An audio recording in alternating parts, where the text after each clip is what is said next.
Okay, hello everyone. This is Miss Kessler here with our Language Arts Third grade class at Thomas Edison Elementary School. Today we are going to be learning a lesson about homophones. The SLO for this lesson is, at the conclusion of this lesson, the student shall be able to deduce the meaning of homophones from their contextual use. The supplies that we are going to be needing for this lesson today are a pencil, some paper, access to a computer, and access to the internet. I'm going to go ahead and give you guys a few minutes to get a pencil and paper together and get ready to start the lesson. When you are ready, go ahead and give me a thumbs up so I know we are ready to start. Okay, now that it seems everybody is ready to start, let's begin.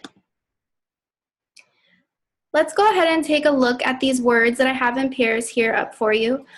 And I want to know if anyone sees any patterns or notices any similarities between these pairs of words. They sound the same. Yes, that is correct. So these words have the same pronunciation when we look at them. So we see blue and blue, ate and ate, flower and flower. They sound exactly the same, but it's important that we remember they have very different meanings. So if we look at blue here, it's past tense of blow, and we have blue as in the color blue, different meanings. And then below we have ate and ate, ate as in past tense of eat, and we have ate as in the number 8. And our last set here, we have flour as in a grain that we would use to make bread, or we have flower, which is a plant that is mostly beautiful, like with color and planted in the ground or in pots. What are homophones? Homophones are words that have exactly the same sound but have different meanings and spelling. Homophones usually are in groups of 2, but can occasionally be in groups of 3. Can anyone give me an example of a pair of homophones they know? Sun and sun? Oh, that is a good one, yes. So sun, as in S-U-N, is an object in the sky that is bright. It produces heat and light. And we also have S-O-N, which means son as a male child. So those sound very similar. And they both may start with S's, but they have very different meanings. So let's go ahead and we're going to look at these homophone pairs that I have here. I have some illustrations.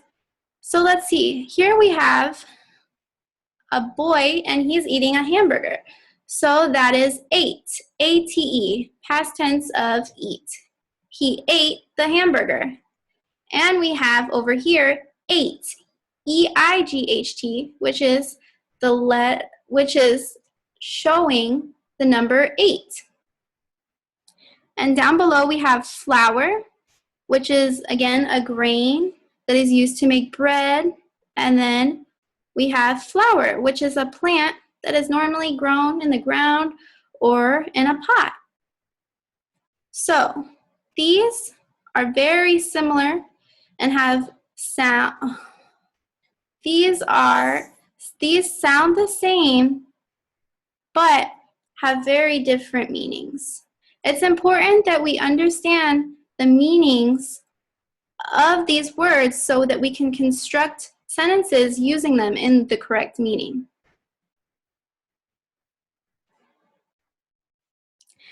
Okay, let's go ahead and look at the definition of context. Context, the part of a text or statement that surrounds a particular word or passage and determines its meaning. So when we're looking at a sentence, it's important that the homophone that we use has the correct meaning within the sentence. So here I have a sentence, and let's try to identify the correct homophone that goes within that blank space of the sentence. I blank all of my dinner tonight. Would it be A-T-E or E-I-G-H-T? 8 or 8? Which one? Anybody? ATE? Yes, that is correct. So here we have an illustration of him eating his hamburger. So ATE, I ate all of my dinner. All right, let's look at another one. Here we have, my mom uses blank when she makes cookies. Does she use flowers or flour? Which flour does she use when she makes cookies? FLOUR? That is correct. She uses flour, which is a grain, and she uses it when she makes her cookies. Okay, let's move on here. Now that we have a little bit better understanding of what homophones are and how they are used in sentences, we're going to break up into groups of 3. In these groups of 3, you're going to be working on your storyboard worksheet that I had passed out to you. On this storyboard worksheet, there are illustrations and sentences that go along with the illustrations. There are blank spaces within these sentences that you need to identify and circle the correct homophone that goes within that blank space that also matches the illustrations. You guys, I'm going to give you about 10 minutes to complete this in your group, and then when you're finished, I want you to leave the worksheet on your desk and go back to your seats and go ahead and give me a thumbs up so I know that we're ready to move on to the next activity. Okay, now that it seems we are all ready and finished with our activity, let's go ahead and look at our next activity. Now this activity, I want you to do on your own as an individual. I want you to create 3 different sentences. So that's 3 different sentences, okay? And in those sentences, you're going to incorporate a pair of 2 homophones of your choice. So that means you should have 3 sets of homophones used in your 3 different sentences. Okay, I'm going to go ahead and give you guys about 15 minutes to do this activity on your own. And then when you are finished, go ahead and leave your paper on your desk just with your storyboard worksheet, and I will direct you what to do with these assignments at the end of our activity here.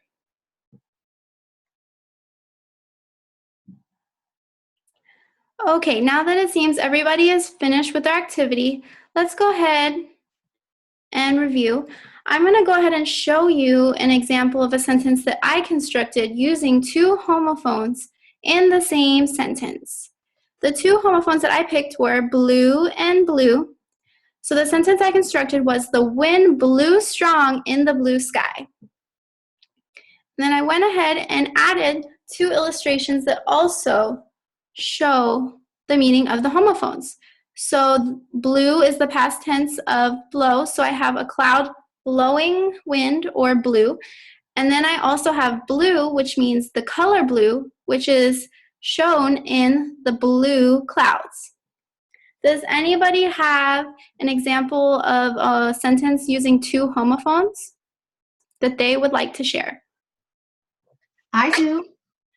What sentence do you have to share? You're not allowed to speak aloud. Oh, that is a good one. So she used allowed, ALLOWED, and allowed, ALOUD. So allowed is to permit, ALLOWED is to permit, and allowed, ALOUD, is to speak aloud.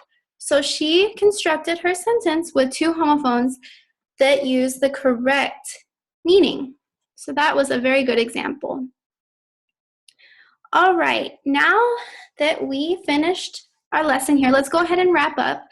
Now that we have a better understanding of homophones, their meaning, and how they're used in sentences, tomorrow we are going to discuss homonyms, which is pretty similar to homophones, but they're a little different as well. So homonyms have the same spelling and the same pronunciation, but they still, again, have very different meanings.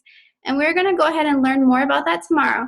But On your way out, I would like you to put your storyboard worksheet and your paper with your constructed sentences in the basket. And I look forward to seeing you tomorrow and starting our new lesson. Thank you.